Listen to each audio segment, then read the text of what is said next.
hot topic of the hour. President Trump delivering a fiery, blistering speech at the 80th Annual United Nations General Assembly yesterday. He called out world leaders over a slew of issues. Watch.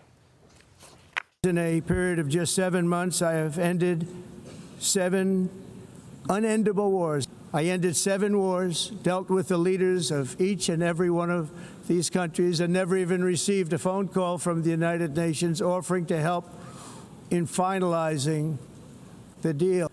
What is the purpose of the United Nations? The UN has such tremendous potential, but it's not even coming close to living up to that potential, and Europe has to step it up. They're buying oil and gas from Russia while they're fighting Russia. It's embarrassing to them, but they have to immediately cease all energy purchases from Russia. Otherwise, we're all wasting a lot of time.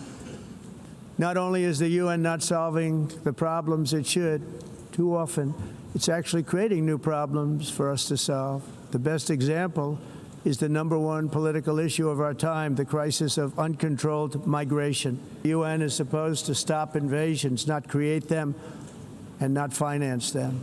The president meeting with Ukrainian President Zelensky on the sidelines of the UN meeting, showing support for Ukraine taking back all Russian-held land. The president wrote on Truth Social, "I think Ukraine, with the support of the European Union, is in a position to fight and win all of Ukraine back in its original form. With time, patience, and the financial support of Europe, and in particular NATO, the original borders from where this war started is very much an option. Why not?"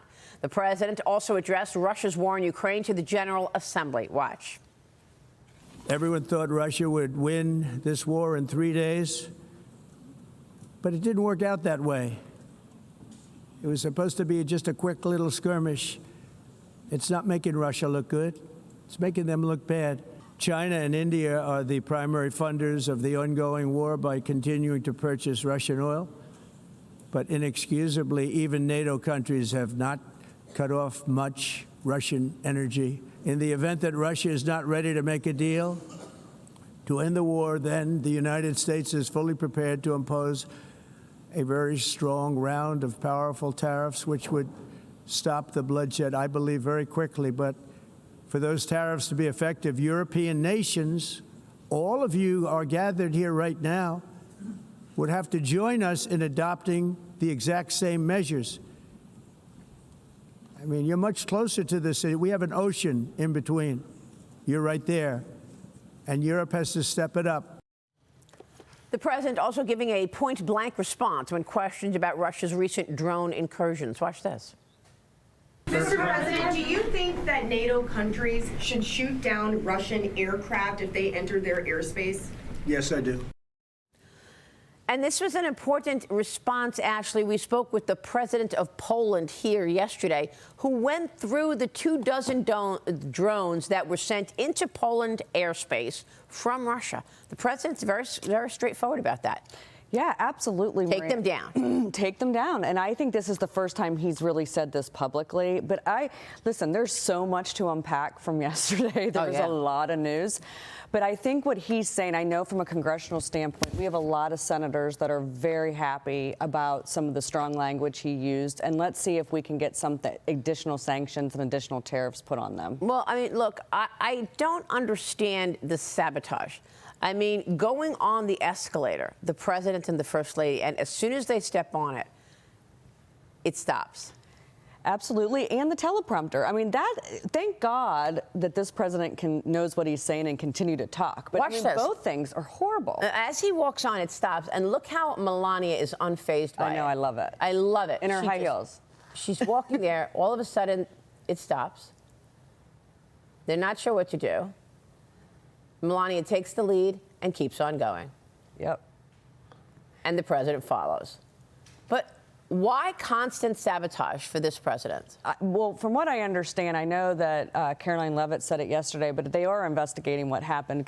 And also, can we just talk about the soft terrorism issue, the plot that was uncovered yesterday in regards to the SIM cards? Well, there's that as well. I mean, by the way, the teleprompter also went out, and Caroline Leavitt, she posted about it. She wants to know what was behind it. But you're right. Then there was an even bigger story on the sidelines of telecom. Absolutely. And this is what concerns me. As as you know, I always talk about the national security aspect, but that's a big deal. That plot that was uncovered was a huge deal. It could have knocked down our entire system within New York, that all the security, telecom system, and all the security would have been really at risk. Would have jammed it. That's clearly a much bigger story. Yes, the escalator and the teleprompter should never have happened. And it's interesting because the escalator right next to them kept moving. It was just their escalator that stopped, and it was the minute they stepped on it. So, yeah, I think it's too much of a coincidence. I think they should. I think it's baloney that they keep doing that.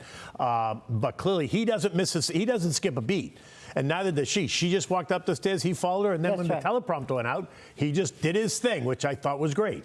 Well, what about his remarks about the UN? I mean, what has the UN done about all of these wars? President Trump got into office and got to work immediately, stopping wars, ending 7 wars. And to his point, they never even called him to say thank you, or, we appreciate the help, or how'd you do that? They did nothing to acknowledge that he did that. The United States has been criticizing the UN. President Bush called it ineffective and irrelevant. President Obama in 2014, 2015, 2016 said that they did not have a role in major issues happening around the world. We give them $13 billion of our money every year, right? It's like a quarter of their expenses. Yeah, good point.